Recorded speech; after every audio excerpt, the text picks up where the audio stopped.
myself when we get together and get to work together. And I know a lot of people say, thank you for showing up, and y'all are used to hearing that, but I really mean it. I was thinking about that on the drive-in this morning, just how this working together, the way we have in class, outside of class, has given me so much new, has given me a new purpose. It really has, and more meaning into my life. You know, for a long time, I just been an interior designer, and that was my world. And then over the last few years, as I've found a niche here in teaching education with you guys, it's just been very cool. And the feedback from you guys keeps being awesome. I know that most of your classes are in the realms of how to stay compliant, you know, and how to stay out of trouble, you know, and so these classes tend to be a little bit more fun, right? We get to kind of talk about your product, you know, what you got into this business for, which is exciting. It's homes, it's architecture, it's building materials, and how to present that stuff. So today is an hour that is going to be power-packed full on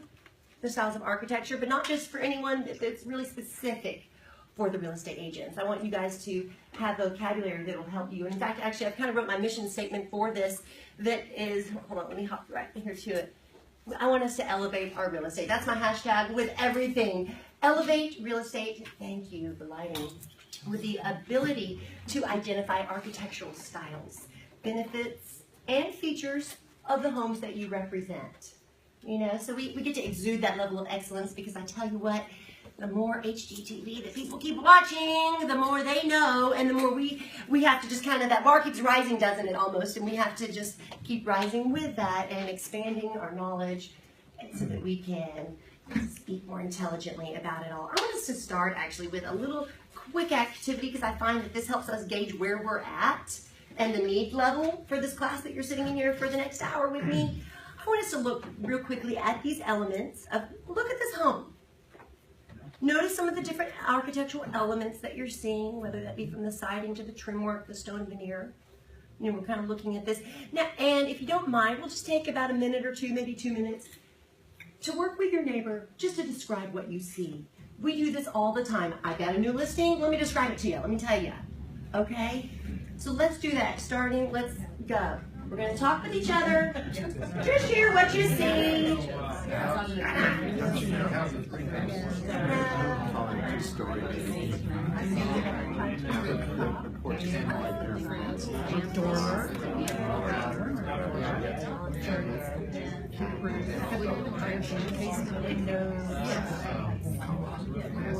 Columns.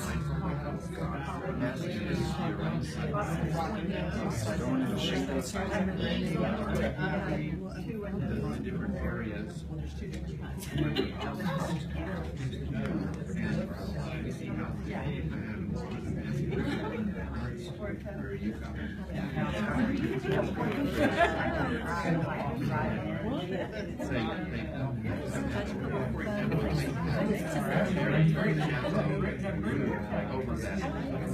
Connection between the drawing. I'm assuming that's what you need to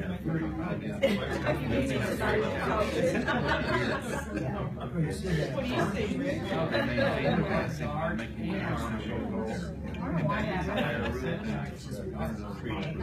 right, let's bring it in for a second. Did everyone feel like they had all the words and all the vocabulary they needed necessary to? Or did you find yourself at all stretching? Did you find yourself at all limited? That's generally the case. I mean, it's always the case. We get in here, I know even for myself, okay, 15 years as an interior designer, my husband becomes a real estate agent 3 years ago, and I'm trying to help him describe these properties, and I found myself really limited, going, I don't really know what you call that arch. What do you call those things above the door? What do you call that thing? You know, it's just, this is, if you didn't go to architecture, you know, school for architecture, where would we have picked this up, you know? But this is your product, and like every good salesperson, we know the more we know about our product, the better we can sell it. You know what I mean? So that goes back into identifying not only the styles, but those benefits. I want us to be able to point to those when we're talking to buyers or when we're working with sellers. And in fact, let's kind of look at this. This is a benefit. All sorts of benefits are in this picture. If I were looking at trying to describe this with my potential buyers, I know that we're looking at one of the top 6 keywords for 2017 home buyers right here. This is an eat-in island.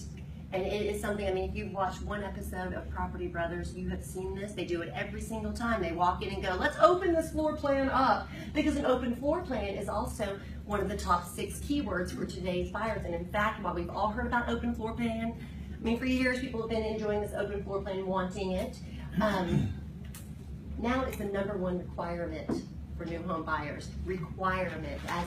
This is coming from information they pulled at the National Home Builders Annual Convention, where they all get together and they pull thousands of buyers. The other thing we're looking at here is I see this thing, this rustic exposed timber, these beams. They're most likely not even structural. They've probably just been added because it is such a trend. This is the #1 design trend that we're seeing, is incorporating rustic exposed beams, because we're constantly trying to find that balance, that place where the rustic meets the refined. So we're looking at a few cool things that we'd want to be able to speak to. You know, I'd also love a plus. I've got 2 pluses. I mean, if nothing else, then we'll be able to speak about it, but even better is if I can suggest improvements to my sellers that increase value. You know, that's what I would like to do. So for example, let's look here. Look at that before. But if I walk in and I'm using an elevated level of language, I sound like I know what I'm talking about. I can identify what's happening architecturally in that space. I can identify what our style is and where we need to go and express that well with my client. Now I'm going to get them on board and we can actually start talking about making some improvements. They're not going to listen to me though if I don't sound like I know what I'm talking about. You know, so if anything, what I'm hoping we leave here today with are some more vocabulary. So we can throw that out there when we're talking, you know, I'd like to really raise this. Why don't we, you know? So that's one thing. I'd also look at that curb appeal. Let's talk about improving that curb appeal. Oh my gosh, the actual structure of the home, it's a nice colonial, traditional style home, but it could be so much better, and it actually wouldn't take just a ton to do it. I want to add a little shed roof. I want to talk about adding some columns out front. In fact, I'd like to talk about adding some stone pier and wooden columns. We all know if we go onto the cost versus value report that I've got on my resources page for you guys, you can also just Google it, 2017 cost versus value. Look up Austin, Texas in specific, and you can look up almost any make-ready project, and you'll find out what the Austin parts and labor, what's going to run it, and what the return on your investment is going to be. And these stone piers right here, guys, these are coming in at around over 150% return on your investment. The perceived value is so high. So we can stand to make some money by making these improvements. And we can work with our clients and get them on board when we know enough to be able to present it to them that way. Can you go back and let's see it again the way it was? Yes, look before. So pre-shutters, right? Pre-doing this, the most common addition roof. Anytime you add an addition, it's almost always a shed roof line. Right here, they did a little arched, little mini gable right there to kind of create a bit of a feeling of a portico. I'm walking in, it's a little bit of an air of architectural sophistication, just giving me that little peek right there. And then we've got these, in fact, I've got a resources page, I've mentioned this to you guys before, where y'all can go there and like anything that's happening or any pieces or components or major trends in the make-ready process, I put them on that page for you guys. In fact, I've got one for these pillars that you can just click on. It'll take you to the website. You can order the DIY kits. So just things that we get called in to make these realtor recommendations all the time. It's kind of what gets us in the front door. I just want to make sure we've got good content for them when we get in there to say, this is what I think we ought to do. You know? The other thing, is a plus, is if we can suggest renovation ideas to potential buyers. Going back to the Property Brothers show that we were talking about, isn't that the formula for every single show? They find, and this is so pertinent to Austin, I feel like, because there's these coveted neighborhoods that people really want to get into for one reason or the other. So it's more about updating, renovating.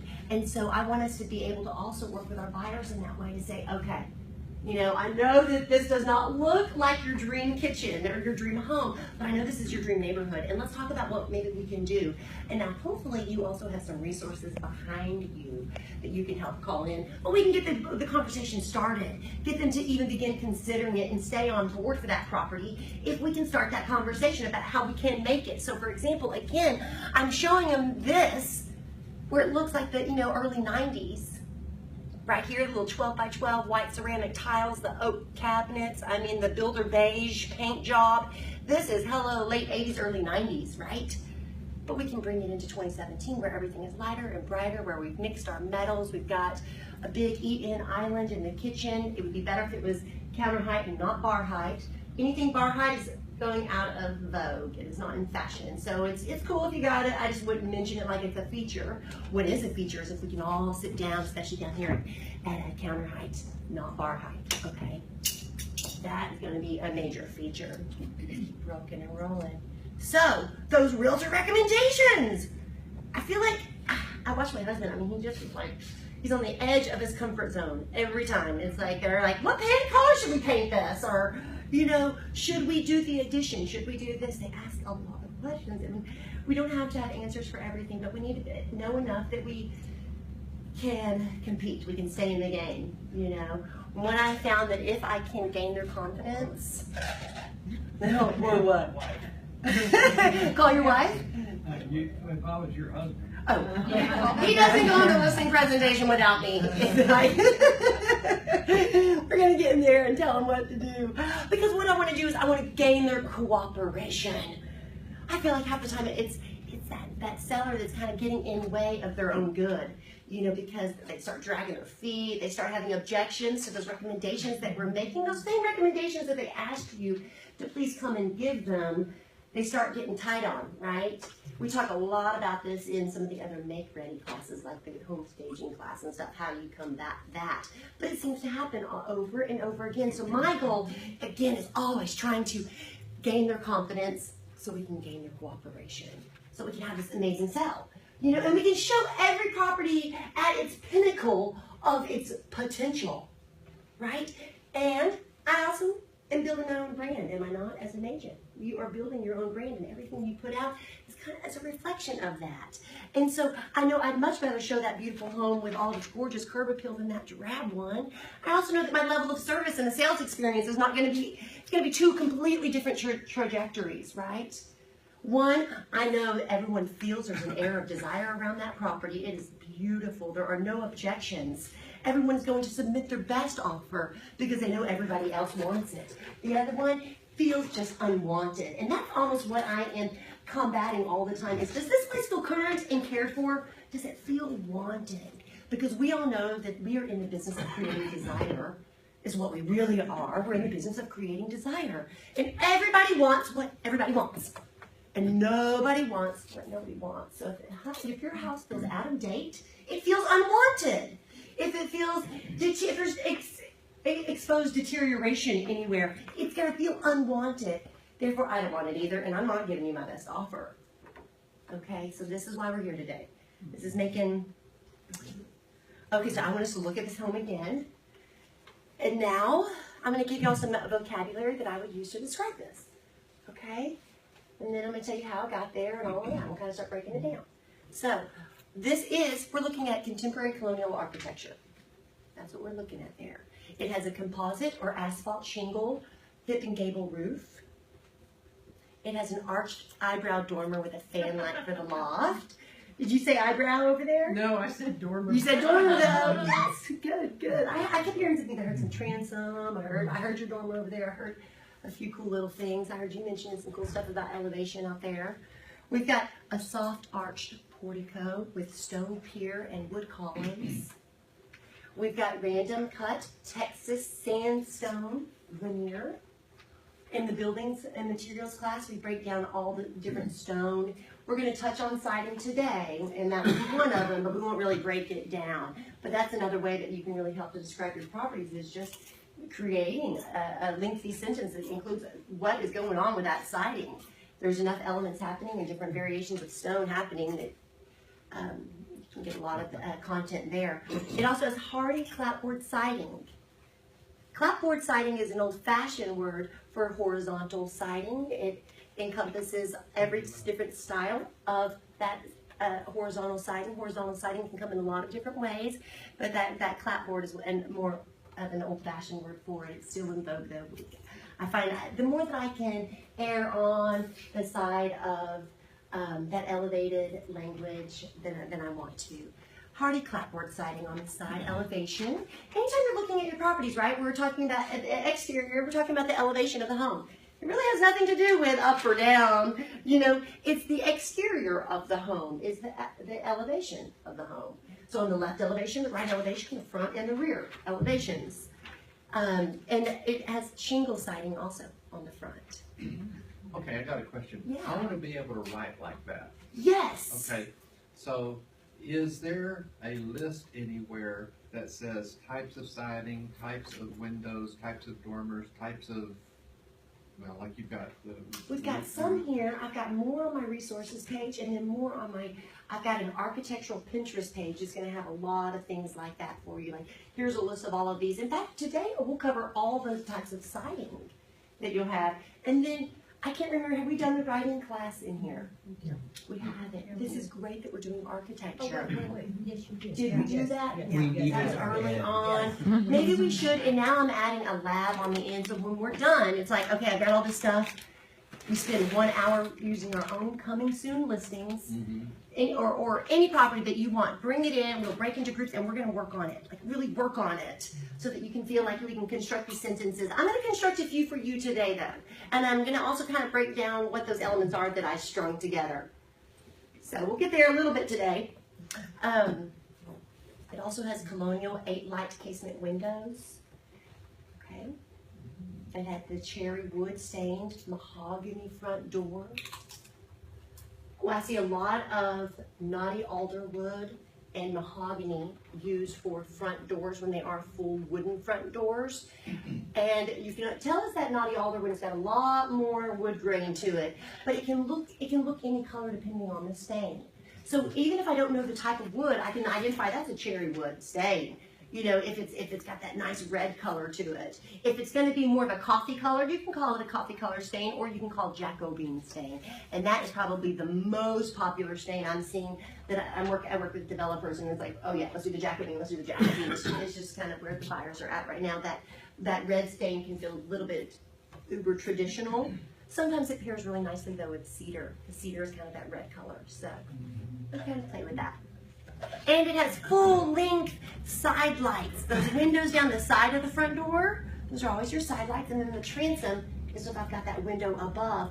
And that whole side light transom, mahogany front door, I mean, we're looking at a good, you know, minimum $2,800, if not like $3,400 to $4,000 entrance, just right there. I mean, those are worth a pretty penny, and they're definitely a feature that you'd want to talk about, in the way that it brings in the natural light into the foyer, because natural light is another one of our top 6 keywords for today's buyer, 2017 buyer. They want that natural light, and they don't want to hear just vaguely how there's natural light in the home. We're taking those keywords and we're specifically, as we're doing our home evaluation, going, where is that natural light coming in from? Because I'm going to want to plug my keyword, and I know I need to be specific about it. So if I've got a transom and side lights, perfect way to bring that natural light into the discussion. Okay. The transom is the windows above. Does it have to be narrow, or can it just be any window? Any window above, but usually it is. If it's not a square, it'll be that arched. Okay. Yeah.